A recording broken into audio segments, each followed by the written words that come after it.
Hey y'all, Randall-T here from Randall-T Productions. We're going to explore Melodyne today and all the ways that I use it. Basically, it's 5 ways I use it. And I wanted to show you some of those capabilities along with a few tricks.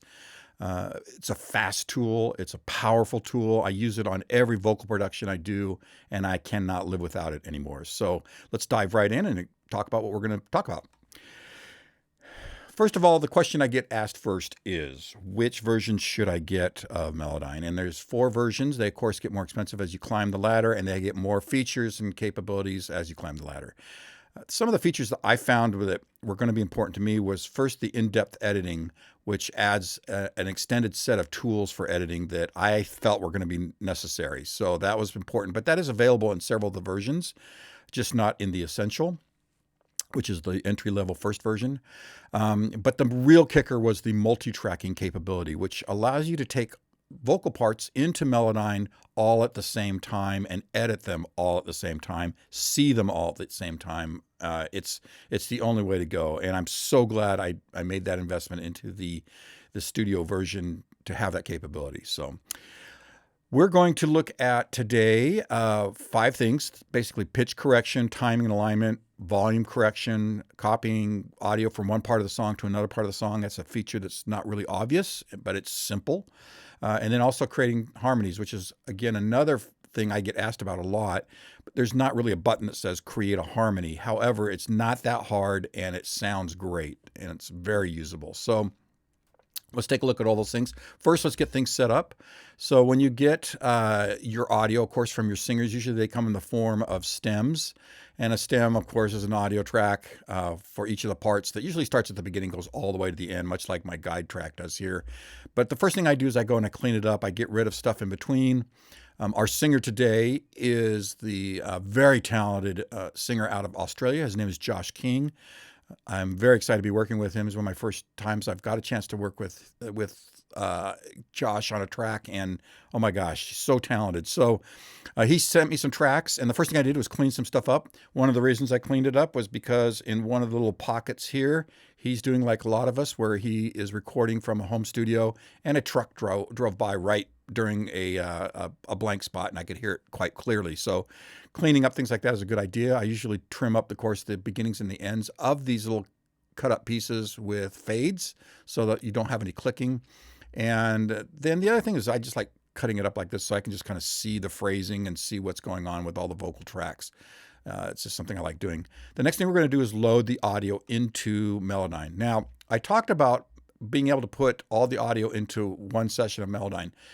This is true. However, the way it's done is you actually put Melodyne on each of your tracks. And even though it's on each of the tracks, you can open up any one of them. I usually open up the first one, and it's going to show you all of those instances at once in that one tool. And we'll see how that works. It's going to be using the names from your tracks. So it's good to go ahead and name your tracks appropriately so you know which tracks are which, and you can keep track of things. And that of course is helpful. Another thing I do too is I usually throw just a light compression right at the beginning before it heads into Melodyne, just to kind of smooth things out for everything. It's something I do anyways with my vocal tracks, even if I wasn't using Melodyne as part of gain staging. However, it is important to note at this point that once you do put the audio into Melodyne, that becomes your audio source. So you are no longer listening to the waveforms that you loaded in or cut up and did everything like that. You're actually listening to the plugin. Melodyne is not a pass-through plugin. It's a load audio into plugin, and then it plays back in sync with your DAW. So it's a very different way of using a plugin, but I now believe that's the right way to do it, because it's allowing the power to be available to that plugin to do everything it needs to do before you start hitting play and it has to play back. So it's very light on resources. That's a good thing. So let's go to the Melodyne and take a look at the screen we have for editing. So this is the main screen from Melodyne. Here you can see all the instances I was talking about. So there's the lead voice plus all the background vocals and the oohs that are all loaded in with an instance. To load the audio in is quite simple, actually. You just go ahead and click on the transfer button. And what we'll do is the audio starts, Josh starts singing at bar 4. So I'm going to start the DAW at like bar 3. And as it plays in real time, it'll suck in all the audio, and I just play through the entire song once and it puts the audio in. However, again, a feature of the studio version is that I can come down here and I could actually shift click here and turn them all on for transfer. And now it's going to capture all the audio tracks, all the backup vocals, all the lead vocals, everything's going to come in one shot. So if it's a 3-minute song, instead of doing that one time for each track, which there's 9 of them here, I can do it one time. That's kind of a difference between 3 minutes and almost 30 minutes. That's a huge time saver right there. So we do that, and when it gets done recording, it turns off all these lights for you. I'm going to do that manually right now because I've already loaded the audio in to save us some time. So the audio's in here now, and this is what it looks like. And you'll see you'll have these little things here, and actually they have a name. They're called blobs. And I know that sounds kind of comical, but the truth is that's what they call them, and they do kind of make sense. So we'll talk a lot about the blobs and what they do. These are not waveforms. They are actual music ideas. They're notes, they're words, they're syllables, they're sibilants, all sorts of stuff there that's going to make a lot of sense, especially from a vocal perspective. So we have that all in there. One of the things I wanted to show you real quick, though, is something that's a little bit hidden. Any tool you use, whether it's your DAW or plugin like this, if there are shortcuts available, it's good to learn those shortcuts, at least some of them that are important to you. These shortcuts are available, and they are actually hidden just a little bit. So if you come up here to the left and you click on Settings and go to Preferences, and you'll come here into Miscellaneous, and you click that, and now there's the shortcuts. So here's all the shortcuts. So like all the editing tools, which you're going to be switching back and forth between tools, you will want to learn those shortcuts so you can maybe do those a little more quickly. There are some other ways to do it, and we'll show you those as well, but that's really handy. One thing also that I wanted to show you is the mistake I made. I forgot to click this over here in the gear icon and select Pro Tools before I looked at the icons. It was selected for Melodyne or something else, and all of the shortcuts were wrong, and therefore when I tried to use them, it wouldn't work, and I didn't understand what was happening. So select the right DAW, and then all your shortcuts will work great. One other note about the shortcuts is you could change this. So if you don't like one, you could change it to something else. And if you want to add a shortcut, you can add one as well to your own key combination. So that's a handy thing to have. So then we get into the actual tools. Let's start how we listen to things. So one is I can just go ahead and start playing my DAW at measure 3. Here's the measures up here, the bars. I can go ahead and play from there. So there's him singing with the backing track and everything's there. But another way you can do it is by actually double clicking anywhere on the screen, and it'll start playing from wherever you double click. So if I double click here, I've been doing better since I started trying. So I love that mode because I can listen to an a cappella without the music, or I can listen with the music by using the DAW, either way. I do a lot of my editing with vocals without the music so I can really hear what's happening. Some people will say, well, you have to have the music there, and that's true too, so I do both. But if I can make a vocal sound awesome a cappella, I know it's going to sit in the track the way it's supposed to sit. So I do a lot of that where I just double click and just listen to parts, and I can figure out what things are which. The tools are up here. And they are, first one is called what they call it the main tool. And then you have a pitch tool. You have a format tool, which we won't cover today, but that actually allows you to change the sound of a voice from a female timbre to a male timbre and back and forth, which is kind of cool. I've used it a couple times. It's very slick.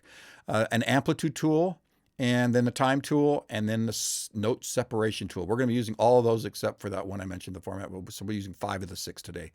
The main tool is one of my favorite tools, though, because actually it's a combination tool, and it actually does a couple of these at the same time, and I'll show you how that works. Underneath each tool are additional tools. So as you go across, you'll see that some of them have like 3 tools, 2 tools underneath, and those are the extended tool sets that are available. So those are we'll be covering a lot of those as well. All that being said, yes, you can come up and click here, or you can use the shortcut that we use. So remember, it was the 1 key was for the main tool. If I click it more than once, you can see it actually will cycle through those tools, or I can cycle, there's the 2 key, here's the 3 key, here's the 4 key, here's the 5 key, and you can see it's changing up above and below as well. So I like that is very good if you're into using a mouse and then your hand on the keyboard. That's a very fast way to work, and I know people who are crazy fast with it that way. I tend to use the mouse though a lot more, and the way I do that here is you can right click and those tools show up immediately for you there too. So you can then go and change tools very quickly if you need to. It also shows a context menu for that tool, so certain things are available for the tool in different ways. So those menus change depending on the tool that you're using. So that's a real nice thing. So you'll see me do that more than anything today. I'll be clicking and I'll just click and select a tool, and that's how I get there. Again, you could use shortcuts. So that's how we get around the tools. Wanted to kind of show you real quick on, let's do some zooming first. So one thing I can do is I can do a zoom tool here that's available, and I can click and I can kind of zoom things around. But another way I can do it is by using the bars over here in the window.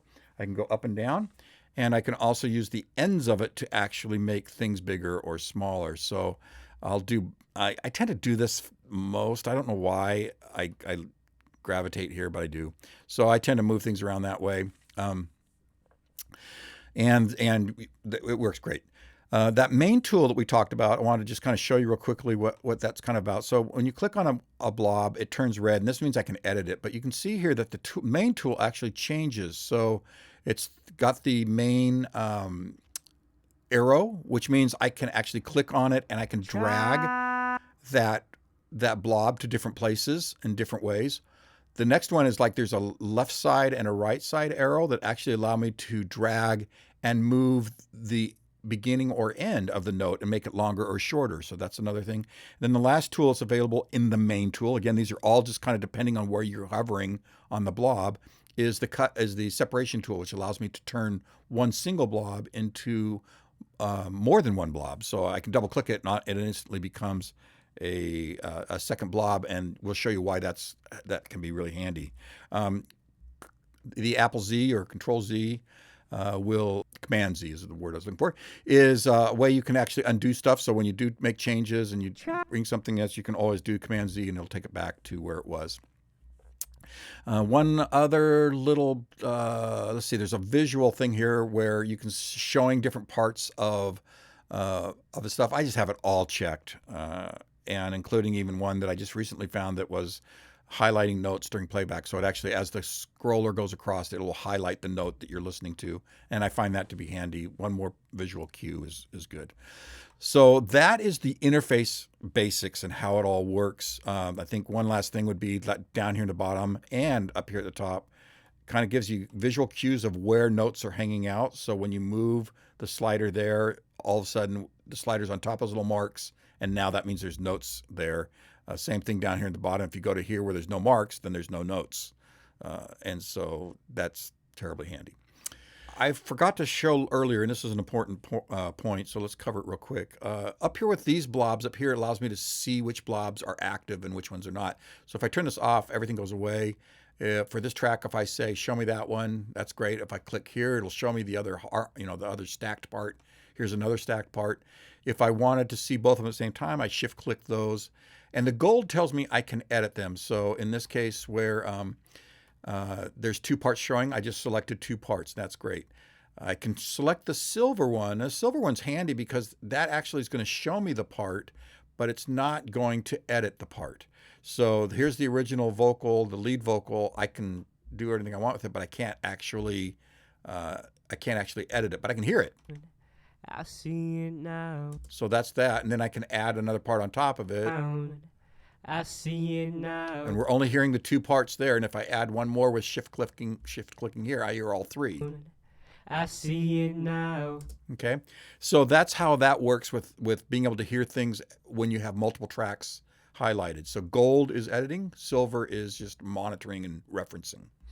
All righty, let's move on to some fun stuff. Let's work on some pitch correction first. So, of course, we should define the difference of what Melodyne's trying to do versus something like auto-tune. So auto-tune is a fun tool that basically people say, oh, did you auto-tune that track? And I have to bite my tongue a little bit because it's not auto-tuning, it's vocal producing. It's helping the vocalist become the best version of themselves as possible.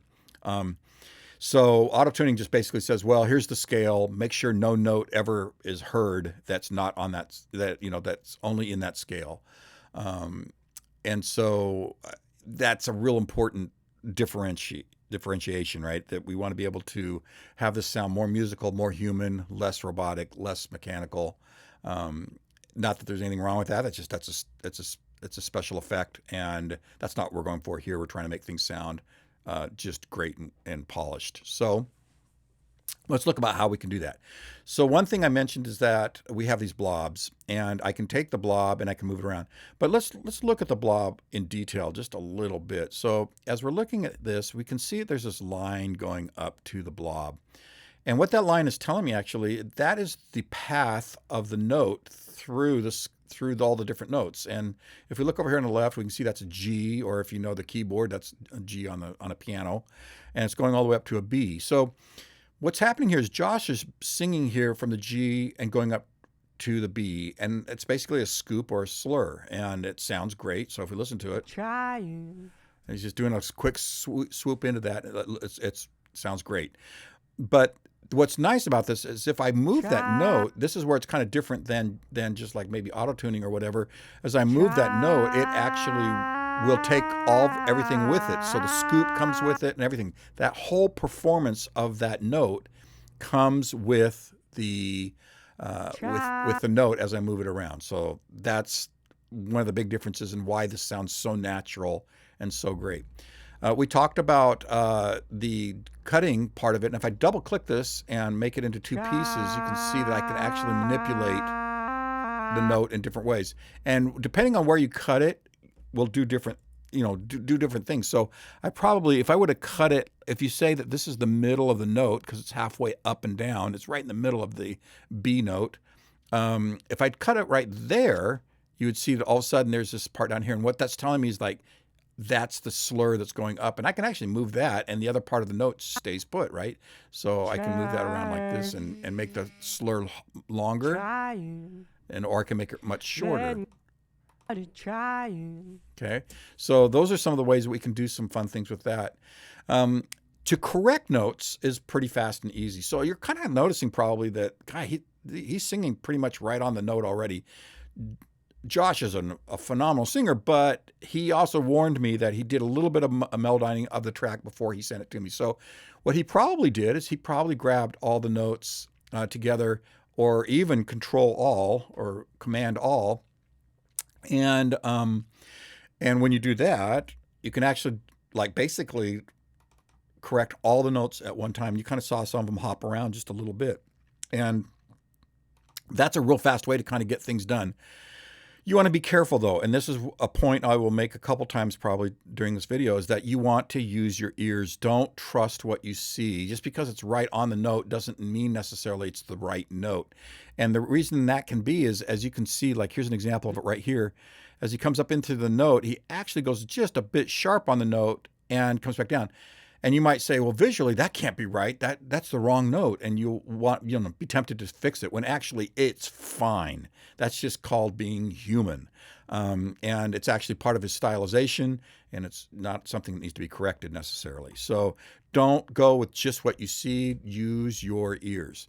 Now, that being said, I can see right away that maybe there is something going on, and the reason I can see that that's maybe maybe not quite right. If I scroll over to another part of the song we're singing here, he is definitely sticking that G note on the melody. Gonna go and call up all of my friends. So that sounds cool, and I'm guessing that that's what he wanted to do with these others. So it's possible what happened was that this note, before he did his Melodyne corrections, it might have been sitting like halfway, and Melodyne tried to guess which way to take it. It should have taken it up, but actually it made the mistake and took it down. So this is why you want to listen to things, and you want to look at things carefully as well, and make sure that Melodyne didn't quite take it the wrong way on accident.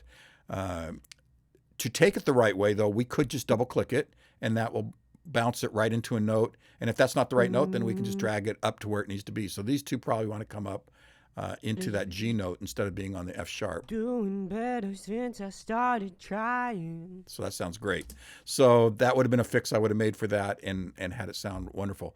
Different styles will want to have different corrections made. Sometimes there's certain styles that do a lot of moving of notes, and the notes you're seeing here in Melodyne will look really wrong. And again, you just have to trust your ears, where it's like you listen to it, it's sharp, it may look perfect, and it's like, nope, I need to bring it down. Even though it looks perfect, it sounds sharp. I'm going to make that adjustment. But you do so by moving the blobs and moving the musical ideas, not just adjusting a piece of a waveform. And I think that's really important to understand. Let's see. So one of the other things we can do, though, is we can actually adjust several tracks at once. And again, this is something I wanted to have in my version, so that's why I got the studio version. So here's multiple tracks right here. We can see them, and I can come in, I can highlight them all, and I can double click them if I want, and they all bounce right into the notes. So pretty much everything's right where it probably wants to be. 'Cause I broke it down, I see it now. So that's sounding pretty good. There might be a note or two that's not quite where I want it to be. So like I can see one here that maybe it wants to be down here with the others. There's one here that maybe that wants to be down with the others, but it looks like, probably not. It wants to be up there. Maybe this one's not right. But I can see that one's got a big line coming up, which means the note actually went up higher than what the blob is saying. So that's probably all okay. I broke it down. But I can see right away, you see how there's 3 lines coming down here? And let's zoom that just a little bit more so we can kind of see what that's all about. Go there, and we'll kind of bring the zoom in this way as well. Those 3 lines basically tell me right off that there's 3 different scoops down to the, or scoops or falls down into that secondary note. And that's something we can fix with alignment. And we'll try to remember to do that later as we're looking at alignments, and we can show how that gets tightened up. But those are some of the visual cues you can get that something's not quite right. And you can hear it. Get down. You can hear that all 3 voices are coming down at a little bit different time. So we'll look at that with alignment and timing. The next thing I wanted to kind of show was, and you can also, so if, let's suppose that this note wanted to be a different note for all the singers, you could highlight it and you can just say, well, let's move it down. 'Cause I broke it down. Okay, and you can move all the notes together if that's what you want. 'Cause I broke it down. Okay, so again, super fast editing. I'm moving 3 voices at one time. I could have been moving 8 voices at one time. It's wonderful. So there's that. Let's also look at the other tools that are available, and they're subtle tools, but they're important. So if we go back to the beginning of the song where he sings, right here, something kind of crazy is going on. You're like, well, that doesn't look right at all. Actually, it's completely right. And what that is a vibrato. So vibrato is basically swinging a vocal note up and down around the principal note. So if he's supposed to be singing this E, a good vibrato would actually kind of go up into well, they have it listed as E sharp, but the F, and you'd go into the F and then back down to the E flat. So you'd go back and forth. But the average of that sounds like an E note. That's vibrato. That's the way it works. So in this case, again, I think the correction that he made kind of pushed this a little too far. This probably wants to be down so where it's going in between the notes like that. And it looks more this way. What I just did there, I don't think I've explained yet, is I can move stuff and it'll snap to the notes. But I can also hold the Option key, and this is true for most of the tools, and move things in a much smaller manner, in a smooth manner, actually. So I was able to do that and kind of put that where I want it to be. But so that's okay. So there's nothing wrong with that. That's just a cool stylization. He's singing it pretty straight right through here, and then he stings it with some vibrato right at the end. Very cool technique. Sign of a true pro. So the thing is, it's possible, not the case here, but it's possible that vibrato is stronger than I want it to be. So what I can do is I can come to the pitch tool and I can actually select the pitch modulation tool. And when I do that, and while that note's selected, I can actually move it up and down. I can make it more, or I can make it less. So I could actually de-emphasize that vibrato and now it's a little bit smoother, a little less in our ears. But for this particular piece, not needed. But I do have some singers sometimes that their vibratos get away from them a little bit sometimes, and they will ask me, Randy, make sure that you kind of keep that under control. Help me keep that under control if you can, and make it so that people aren't hearing the vibrato. They're just feeling it as the stylization that it should be. So that's a great tool to have. One more tool that's an important pitch tool. I had to find a spot because Josh is such a good singer. Let's see, was it bar 38? I think it was. Yes. So right here, and again, this is not wrong. It's just that it's a good example visually of what's happening. You can see he goes into the note and he kind of lands high, and then he drifts down and it ends up a little flat. Now, this is a very short note. It's only, it's not even an eighth note long, so you're not going to hear that much happen. You can listen. I see it now. And let's turn off the other voices real quick. I see it now. So you can kind of see it's just kind of that lazy lean into it, just a little bit coming down. Great stylization. I wouldn't fix it. But if it was a longer note, it probably would grind my ears just a little bit because it would have taken too long to get from the sharp down to the flat, and that whole time would have been out of tune. So to fix that, we can move to the pitch drift tool, and it'll actually allow me to come in and kind of flatten that out. See how it flattens? So now it's going to be more right on the note. I see it now. And you can hear that he didn't do that little sag, as it were. Again, it's a super short note, so not a problem here. But if the note was longer, this tool helps you fix that. And that's one of the finer correction tools that are available. Two other things I want to show you with pitch. So one of them is with what we call slurs or scoops or any of those kinds of things. So if we look at right here, Yeah. you can kind of hear him going, he goes from the F sharp to a G, and he just kind of does this little flip up. I liked that, and I actually liked it so much, I kind of wanted it to go slower. I wanted to hear it kind of rub in the music a little bit and cause some tension. So what we can do is we can look at this right here. It's going across, and that's going to be kind of where the scoop starts, right? That's where that slur starts. So we come up here with the cut tool. Right at that point, we double click, and all of a sudden it creates two blobs. And then I do the same thing with this one. I kind of find that middle spot, and right there, I'm going to do another cut right up here, right about at that spot there. And that's this little piece right here represents my slur.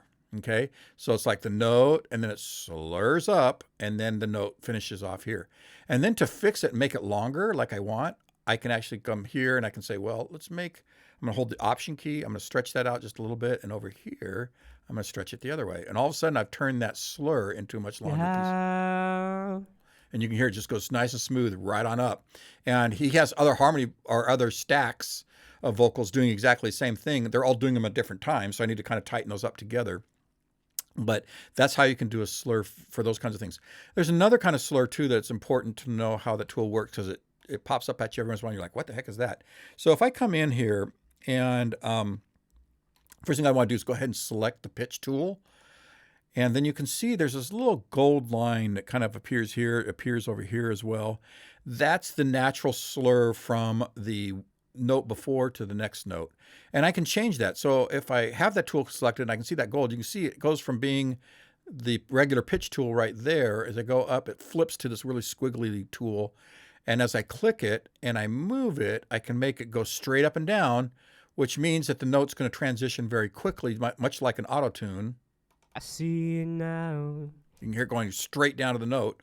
Or I can smooth it out and change it to be more of a smoother, slower transition. I see it now. And you can hear and it's very natural, very human. And it doesn't sound like a machine's doing anything at all as far as, sounding unhuman. So that's a nice tool to have as well. So that's just basically built into the pitch tool and how that works. Let's see. I think that covers for pitch for now. So let's move on to timing and alignment. This is a tool that took me a little while to actually kind of really get my arms around and figure out the real power of it. So we talked earlier about a section where we felt like there was probably going to be some corrective stuff timing wise that we needed to look at. And that was back here, I think, when we first had some harmonies. So, right, or some stacks. So if you remember, we were looking at it, and let's turn them all on. And we had like 3 different paths coming down here with those notes, and we want to tighten those up. Now, first off, is they're all on top of each other, and I can't really select the one in the back very easily because the other ones are on top of it. There's a tool to help with that. So we can actually come down here to the bottom right, and there's these little bubble tools, and these are called the Spread Unison Tracks tool. So you click there, and all of a sudden it spreads them all out. And this is, again, a wonderful feature of the studio version, because now I can see exactly which ones are which and what's happening. So I can see there's 3 different ones. I'm going to say, let's just pretend like this one here is the right. Let's just make that like, that's what we want to follow. So it's real easy. I can come in and I can say, well, move this over to there, and then move this over to there. And now all 3 are going to be going at the same time. Get down. You can hear it's all right locked in together. I just vocal aligned that. So one other thing I can do is I can come up and I can use the macro tool. And I didn't show you this earlier because I wanted to save it for now. Macro tool allows you to actually make adjustments to several notes at one time. So I'm going to say, well, I want to move it to the closest 16th note. And I can, I know what happened before. And you can see it's actually moving them all for me to the closest 16th note. And what's cool is it's moving all of them. So they're all going to land right on a 16th note, and it's going to be right, probably right where it wants to be. So I click OK. Hello. 'Cause I broke it down. And there it is right there. It's all locked in. And I just vocal aligned that little bit right there. I could vocal align the whole thing if I wanted to. I can vocal align one piece if I want to, and use that little macro to kind of get things pulled in and put right onto the beat that I want. This up here is the grid setting as to what the resolution is. And right now it's set for a whole note. Right click that and I come down and say, well, show me 16th notes. You can see the grid very lightly shows all the 16th notes. And now I also have the option of turning that on and off. If it's on and I move something, it will move itself a whole jump spot. If I turn that off, it will move smoothly without a jump spot. If it's on, it'll jump the whole thing, but also I can hit the option key like we did before for pitch, and I can move it smoothly without turning that off. So you kind of have options to go both ways. But now that that's that way with the grid in play, if I double click this, it should jump to places. So I double clicked it and it automatically jumped to that thing. So that's essentially the same as using the macro to 100%. So you can decide which way is best for you that way. Very cool feature for time alignment. I use this all the time for getting all my backup vocals right together so they just sound pristine. If that's what I'm going for. Sometimes you want it looser, that's fine. You can leave it looser. That's not a problem. There's one other thing too that you should note. Let's go back to the beginning again and kind of just look at the lead vocal. When you do move a note, it does something really interesting that makes total sense. So as we're going through, if I say, well, I want this note to be sung longer, which I can hold the option key and move it. And you'll notice how it's making it longer. That's all fine and great. But are you seeing the note below move also? What's happening is this note's being sung longer, therefore the note below it needs to be sung shorter, because that's the way the voice works. It can't, you can't sing a note longer and then have it still singing the other voice. You only have one voice to sing with. So that makes total sense. If I wanted to move the whole note, I could actually do a thing where I select all 3, select in the middle, and you can see I'm moving the whole note, but the other parts around it are moving. And so that's one way of doing it as well. So you can experiment with some of those combinations that way. But let's try something else. Suppose I need to move a note like this one here, and I don't want it to move anything else. I want it to just move the note by itself. There is a trick for that. So you're actually going to use the Command key X, which is basically cut, just like it is in any program. And you cut it. And then it's gone. And you're like, I got rid of it. if you click here once, I think that's necessary to kind of clear things so that it doesn't reattach it to the note. It kind of says, oh, I'm going to put it there all by itself. I'm going to do Control V, Command V, and it pastes it in. And now it is not attached any longer to anything. So I can actually free float that note to wherever I want it to go.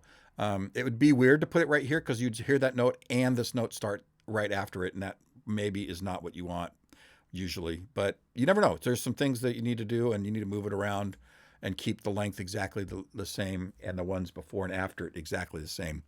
That's how you do that. That's kind of a little bit of a hidden feature, and that's how you can get that done.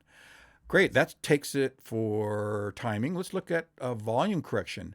Now, this is an interesting topic because I've watched several videos on Melodyne when I was learning it, and I was really surprised at how few people even mention this feature, let alone use it. And I think it's magic. So let's see, we have a, let's see, is this the one? No, this is not the one.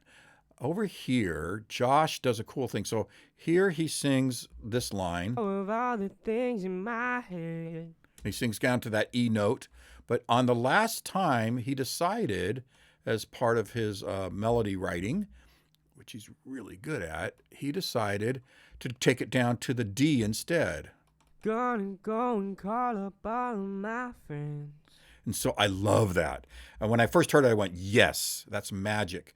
But you can kind of see from how big the blobs are. The bigger the blob, top to bottom, the louder it is. So you can see down here, this one's not quite as tall as the others. Therefore, it's not as loud visually. And it is, that's what we're hearing. Go and call up all of my friends. So it's a little bit of a softer note. I love that note. I want that note. So all I have to do is click it, and I can click on the amplitude tool, or I can grab it here, amplitude tool. And now I can just click on that note, and I can actually drag it, and I can make it louder or softer, whatever I want. So I could visually go for it and just say, okay, I kind of want it to be about the size of those guys, and I can see what that sounds like. Gonna go and call up all of my friends. Okay, a little too strong, right? I don't usually do it that way as much as I will actually be a little more obsessive compulsive about things because that's the way I operate. There's a little field right up here that you can double click and you can actually put the exact dB amount that you want it to increase. I usually works in combinations of 3 and 1.5. So 3 is one listening level, 1.5 for me is a feel level. And so I kind of use those combined. So 4.5 is, let's try that, see what that sounds like. Go and call up all of my friends. So that's probably okay, but maybe just a touch strong still. So let's try 3. Call up all of my friends. That's what I want right there. So it allows me on one note, one word, one syllable, whatever, I can make an adjustment and bring that note into play easier. Can I do that with my automation and my DAW? Absolutely. But when you start talking about making one note, louder or softer, if something jumps out a little more than I want it to, it's way easier to do it here than it is to do it in the DAW. The next thing you can do as well is you can go to like where the harmony section is. So back in here, one of the things I noticed is as he did this stack, let's go ahead and put these back down. As he did this stack, I probably would have made an automation move to kind of back the stacks off just a little bit. They're a little stronger than I wanted to be, but I could also do it here really easily. So I can just say, okay, there's the stacks. There's the two background vocals there. And I just want them to be a little softer. So I can just kind of bring them down and make them softer. They're still going to be stacked, but they're just not going to be as loud and pronounced as they were before. So that's a nice feature too. So again, basically what I'm doing, I'm telling the singers to sing softer or sing louder, as opposed to me going into my DAW and moving faders around and trying to get things to sound right that way. But really the biggest feature there is being able to move. I could move that one note and make it just a little bit louder. Can I do it with a DAW? Yes. Do I want to? No, this is way better. So it's a feature I think that is way overlooked in Melodyne, and I think I use it all the time. It's great. So great. So let's talk about copying, parts from one part of the song to another part of the song. So we have a great example here where, as Josh and I were working on the song, we kind of came up with this little ooh section. So Josh came up with some nice sounding oohs. Oops. And so I'm going to highlight those oohs there, turn them on for editing, and you can see down here in the bottom here, you can see all the oohs are way over here. So we can just go ahead and scroll over to those oohs, and there they are. Okay. So there's actually a couple stacks of them. So there's, oh, there we are. We got basically some unison stuff. So one of the first things I might do is I might come in like, so they're oohs. So we definitely want them all just to be good notes. So one of the things I can first do is just go ahead and double click and get them all on the right note. I can see right off the bat that something, let's see that, right here, it should be the same note. And actually, for some reason, he's saying it one way, one track, and one way the other track, and it doesn't sound right. So we'll go ahead and make those corrections. That's great. So we can do, those kinds of things easily in the mode. But what we have is a problem. So we took out 4 bars of the measure because we just decided of this little ooh bridge. We decided it was too long. I did it with 12 bars and it really needed to be 8. So the way we fix that is pretty easily, actually.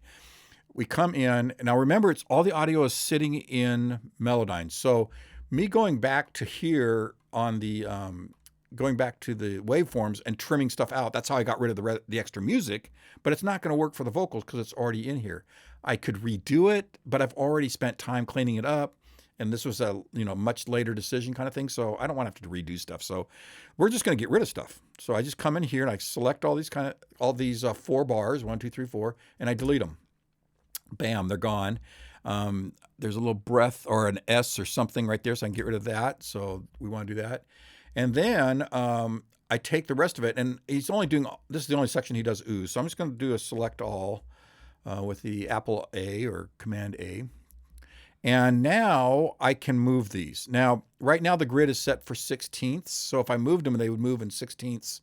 And that's fine, except I'm not sure I'm going to land it exactly where I want. So the easier thing to do is go ahead and come back up and put this back into a whole note, which means it's going to move one measure at a time. And I can just click on this and drag it. 1, 2, 3, 4. So I just moved it 4 measures forward. And it works great. So that's, measure 53 is where that little section starts. Never gonna forget what this feels like. Okay, so that worked out fine to get rid of those. And now I have the other parts that have to move as well. So the song finishes, with a chorus at the end. So here we are with all that stuff. I could do exactly the same thing, or I'm going to show you a different technique as well, because it actually comes into play very handy for when you need to copy a chorus from one section to another. Let's just go ahead and grab all this. So this now needs to come 4 measures forward as well. So I need to go from 66, I need to go back to 62. And so what I can do, it's a little scary, but I can go ahead and do the Command X to cut. And you'll see that there's a line there at 66. That's telling you that's basically where it started. So you want to go 1, 2, 3, 4, and put the line there. And we put it right at 62. Whoops, display. Right at 62, and then we do a Command V. So now it's landing right where we want to have it. There's a pickup is why that did that way. Ooh, it's just another good time. Okay, so now it's right where it needed to be. So if I wanted to copy this as a chorus to another chorus, because I just want to repeat it all with the same vocals, I can do that. One of the things I'm going to be doing is actually grabbing the same chorus from another section of the song and adding some more stacks using another section of the song. So I can do that real easily as well. So that's how you can move things around in the song quite easily and quickly. The last one we're going to review is creating harmonies. So if we go back to the section that has the oohs, I thought it would be kind of fun, and it turned out to be fun, is doing the octave oohs like he did at first, but then have it break into some harmonies here, maybe some 3-part harmony. So I thought, well, I'll definitely keep this ooh. I would love to have an ooh like a third above. So I need to do that. Now I can put it a third above right here on the tracks themselves so that there's 2 notes on the same track. I don't like doing it that way. What we want to do is find actually, either we can add some new tracks and put Melodyne on those new tracks, or I just happen to have some empty tracks, right? So I have these empty BG vocal tracks that are just sitting here doing nothing. So I can go ahead and copy those parts up. And the way you do that is you select the tracks you want. You can select more than one, and you grab them, and then you do copy. And then you go up to your tracks and where you want them to go. And we're going to put them right here. I select 2 of them, and it's going to put each of those parts in. And it did it at one time, but it is in fact on their own track. So there's one there, one there. They're different tracks. It knew how to keep them separate, so that's perfect. So now we have those along with the old ones. I'll turn the visuals on for the others. Okay, so now the silvers are what was there before, and the gold are the new ones we just copied. So what I can do to make a harmony, it's super simple. You just grab the notes that you want to have changed and harmonized, and you drag them to the new spot. So.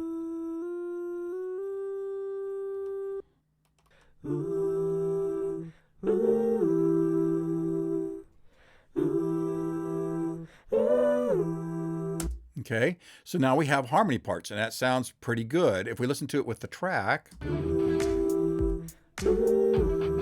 so we can hear that this note right here doesn't quite sound right.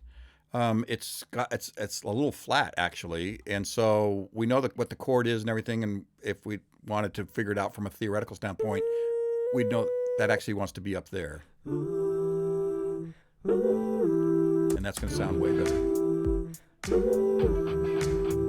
Okay, and then what we can do is move other parts. So I'm going to go down to the lower parts, and instead of being an octave, I'm going to go ahead and bring those lower parts up and make them into like the fifth of the note, so of the harmony. So right there.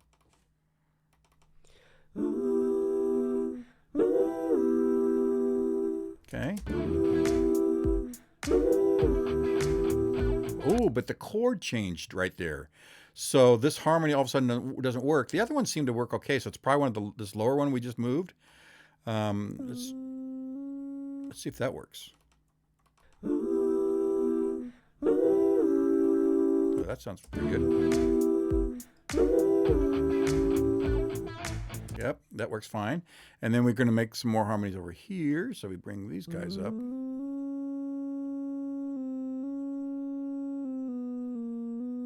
I should have done that in the first place.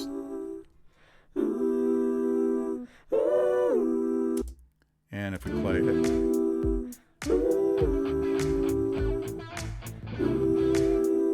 So we could leave that note there. It might sound a little nicer if I maybe move it right there.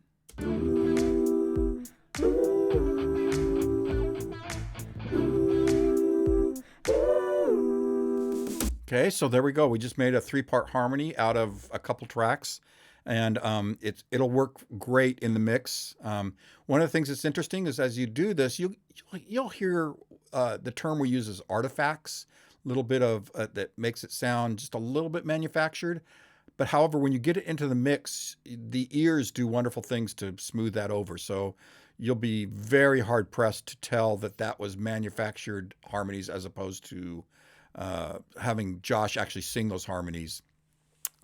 Also, though, you can do this and then you could send it back to your vocalist and they could use that as a guide for ideas to sing parts again if they wanted to. So that's always an option as well. But it works very well. Not that hard. You don't have to have a music degree to do it.